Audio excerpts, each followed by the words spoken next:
Apa yang kita dapatkan di tahun ini adalah hasil kerja kita di tahun lalu. Kita mau semuanya berkembang, semuanya ada produk KNZ. Keren. KNZ itu punya konsep dalam bekerja, dalam berbisnis. Jadi semua ada tujuannya.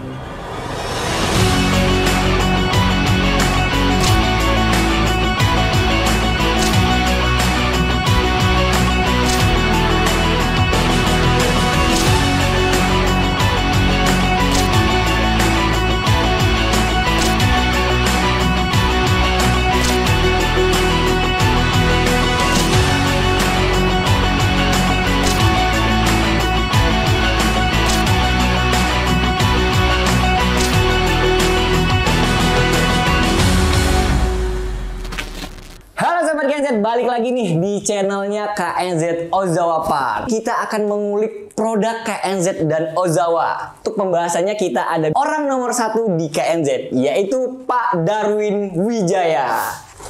Ya. Oke, selamat pagi atau selamat siang lah ya Pak ya. Oke, nah sebelum kita masuk untuk mengulik-ngulik KNZ dan Ozawa, mungkin Panji mau nanya nih, gimana nih kabar hari ini Pak? Harus selalu baik ya.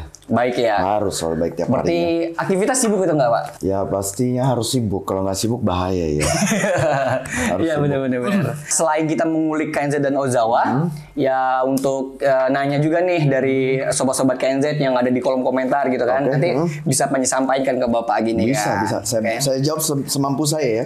Oke, siap. Kan kita di tahun 2023 ini banyak varian baru nih dari KNZ. Ya lumayan. Bisa kita bilang komplit ya kan Pak.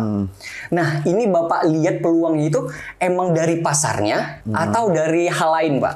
Apa penambahan item di KNZ apa begitu banyak gitu ya? Sebelumnya saya bekerja itu selalu planning. Jadi apa yang kita dapatkan di tahun ini adalah hasil kerja kita di tahun lalu gitu. Jadi sebenarnya pengembangan item ini sudah direncanakan dan sudah dilakukan di tahun-tahun sebelumnya. Cuma baru ada tahun ini seperti apa. Kalau ditanya kenapa harus ada pengembangan item yang sedemikian gitu loh. Karena saya melihat jaringan KNZ atau jaringan distribusi KNZ yang makin luas. Mungkin kita sudah sekarang ada di banyak kota ya. Kita mungkin sudah ada di yang baru Bali, NTT, kita sudah ada distributornya. Gitu loh. Ada beberapa kota yang mungkin kita belum bisa ada seperti Kendari, Bengkulu, Aceh, karena emang ada kode distribusi yang kita nggak mungkin masuk gitu loh. Jadi karena jaringannya makin luas, kebutuhan marketnya makin luas.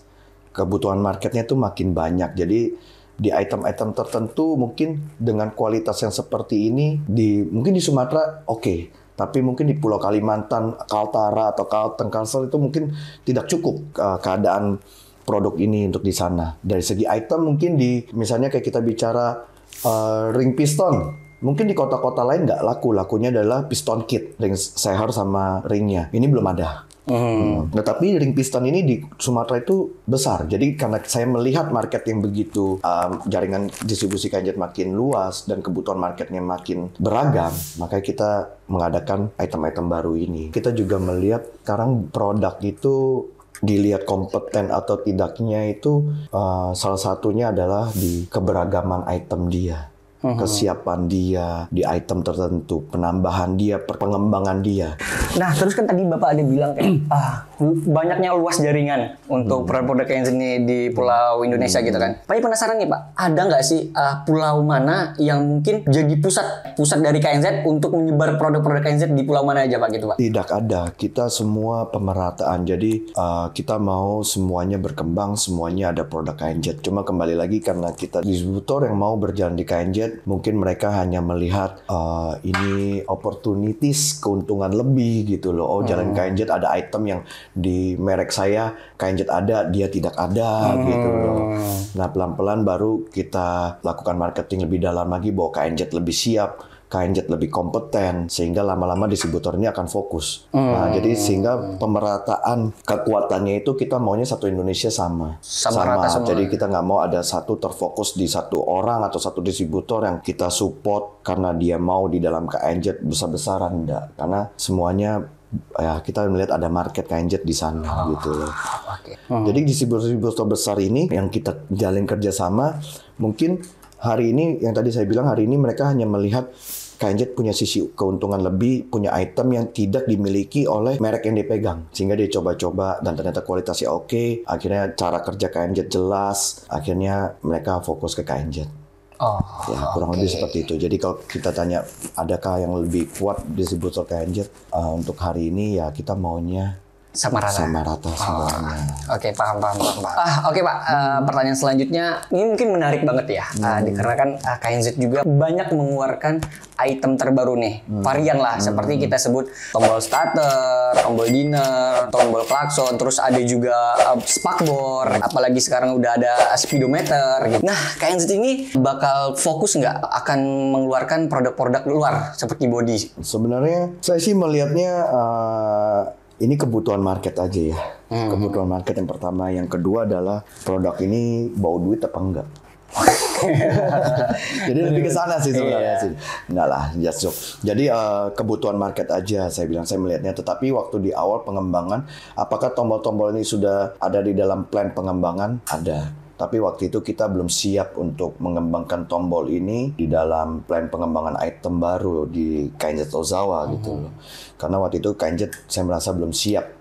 Contoh kayak barang-barang gini, kayak tombol ini ada 2 kelas di lapangan. Ada versi yang lebih low kualitasnya, ada yang lebih bagusnya. Nah, contoh kayak piringan, ada yang bisa karatan, ada yang enggak gitu loh. Nah, kunci kontak, bolam, display, dan baik lagi termasuk tombol ini.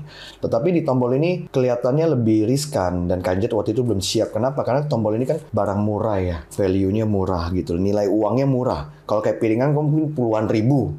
Dari segi harga ya? Dari segi harga. Nah, ketika misalnya barang puluhan ribu, selisihnya misalnya yang murahnya 50, yang bagusnya 80 atau 100, orang masih mungkin akan cenderung lari ke yang bagus kalau masih dalam kemampuan mereka membelinya masih bisa gitu. Tetapi kalau di barang-barang kecil ini barang murah loh. Misalnya kalau barang ini yang satunya 10.000, yang satunya yang bagusnya 15.000. Ya, orang bingung. Orang akan memilih mungkin bisa yang 15.000. Tapi orang melihat barang ini, produk ini, ini nggak terlalu fungsional lah, bukan daleman ya. Nggak perlu yang bagus-bagus. Ya. Mungkin 7.500 atau yang 10.000 aja gitu. Cukup, loh. Gitu. Nah, waktu itu KNZ masih bimbang. KNZ Ozawa masih bimbang menentukan produk ini apakah kita akan bermainnya di kelasnya Ozawa atau di kelasnya KNZ. Nah, jadi saya nge-hold dulu plan itu dan akhirnya dengan berjalannya waktu beberapa tahun ini perkembangan brand KNZ dan Ozawa, orang sudah mengerti. Akhirnya saya berani fight dengan produk tombol ini. Saya putuskan untuk bermain di kualitas yang baik. Dalam arti kalau kita bicara kuantiti pembelian di bawah, mana yang lebih besar, tentu yang murah lebih besar. Tapi kembali lagi KNZ punya visi misi, KNZ punya integritas.